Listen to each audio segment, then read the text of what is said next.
हरियाणा के चुनाव में आज से प्रचार का खेल खत्म हो गया।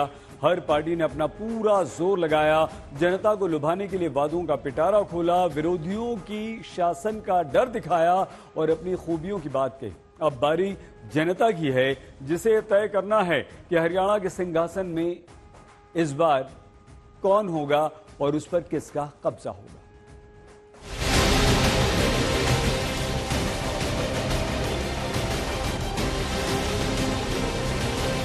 कांग्रेस का शाही परिवार देश का सबसे भ्रष्ट परिवार है।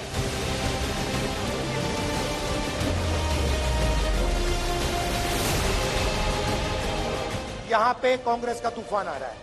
कभी कभी हमारे शेर थोड़ा थोड़ा लड़ जाते हैं एक दूसरे से, फिर मेरा काम शेरों को एक साथ खड़े करने का है।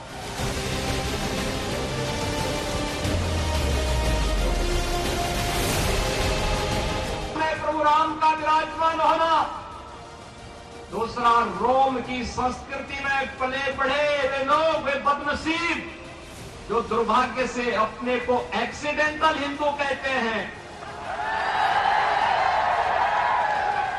वे कैसे इसको बर्दाश्त कर पाएंगे।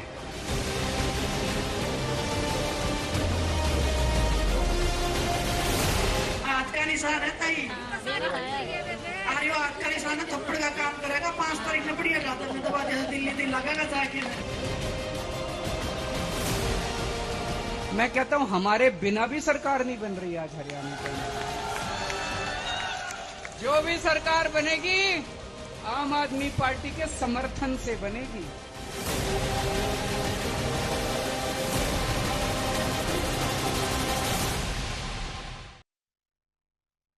हरियाणा में आज चुनाव प्रचार के अंतिम दिन हर पार्टी ने अपना पूरा जोर शक्ति लगा दी।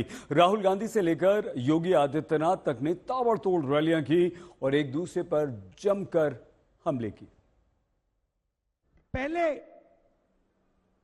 यहां विकास होता था, प्रगति होती थी, रोजगार था।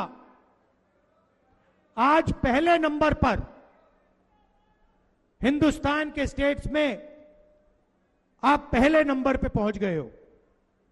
किस चीज में? बेरोजगारी में। पहले नंबर पे बेरोजगारी में और पहले नंबर पर क्राइम में। ये है हरियाणा की शान। उन्होंने ये भी कहा था कि चुनाव के बाद हम 1 लाख रुपए हर एक गरीब को देंगे और खटाखट योजना के माध्यम से इनसे बोलना चाहिए, कहां है वो खटाखट। कांग्रेस से थोड़ा पूछिए। और जो राहुल गांधी जी आपके पास आते थे खटाखट कहने के लिए, आज वे यहां से तो पहले मैदान छोड़ करके सपाचट हो चुके हैं। वो आ ही नहीं रहे होंगे। हरियाणा में कांग्रेस के सामने सबसे बड़ी चुनौती अपनी ही पार्टी की अंदरूनी कलह है। कुमारी शैलजा के मुद्दे को बीजेपी लगातार हवा दे रही है। ऐसे में आज एक बार फिर से सोनिया गांधी ने कुमारी शैलजा से मुलाकात की और यह संदेश देने का प्रयास किया कि हमारी पार्टी में सब कुछ ठीक ठाक है। वहीं प्रचार खत्म होने से ठीक पहले कांग्रेस ने बीजेपी को एक झटका भी दे दिया। सिरसा से पूर्व सांसद अशोक तंवर फिर से कांग्रेस में शामिल हो गए हैं। महेंद्रगढ़ की एक चुनावी रैली के दौरान कांग्रेस नेताओं राहुल गांधी और भूपेंद्र सिंह हुड्डा की मौजूदगी में अशोक तंवर कांग्रेस में शामिल हुए और सबसे रोचक बात यह रही कि वही अशोक तंवर हैं जिन्होंने कांग्रेस की दलित नेत्री कुमारी शैलजा के विरुद्ध बीजेपी से चुनाव लोकसभा का लड़ा था और हारे थे।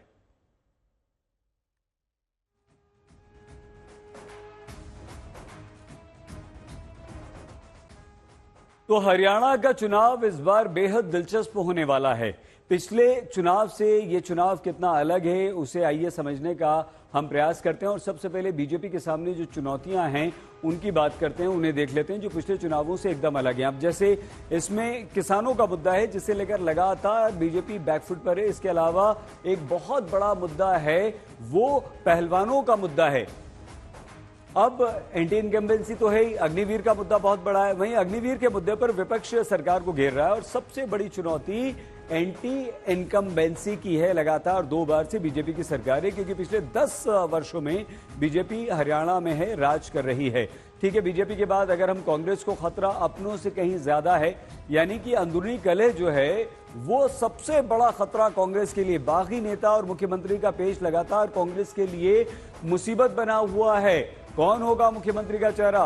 रणदीप सुरजेवाला हो, कुमारी सैलजा हो, हुड्डा हो, सब बनना चाहते हैं और बागी नेता जो हैं वो परेशानी खड़ी कर सकते हैं। इसके अलावा बाहर से आए एक दल ने भी खेल बिगाड़ने की कोशिश की और फिराक में है, जहां आम आदमी पार्टी, बीएसपी और एएसपी यानी कि चंद्रशेखर आजाद कांग्रेस के साथ गठबंधन न करने के बाद आम आदमी पार्टी यानी कि अरविंद केजरीवाल ने अपना पूरा जोर हरियाणा में लगा दिया और ये कह रहे हैं कि हमारे बिना तो सरकार बनी नहीं सकती। दावा कर रहे हैं कि हरियाणा में भले ही हम सरकार न बना पाए लेकिन हमारे बिना तो सरकार नहीं बनेगी। इतना ही नहीं, बीएसपी और चंद्रशेखर आजाद की पार्टी भी गठबंधन के साथ हरियाणा के मैदान पर दलित वोट बैंक को खींचने के प्रयास में हैं। इस बार टक्कर बीजेपी और कांग्रेस में सीधी सीधी दिखाई दे रही है। ऐसे में स्थानीय पार्टी जेजेपी और इंडियन नेशनल लोकदल के लिए भी चुनाव बहुत ही महत्वपूर्ण और कड़ा होने वाला है, क्योंकि पिछले चुनाव में देखिए जेजेपी यानी कि दुष्यंत चौटाला किंग मेकर की भूमिका में सामने आए थे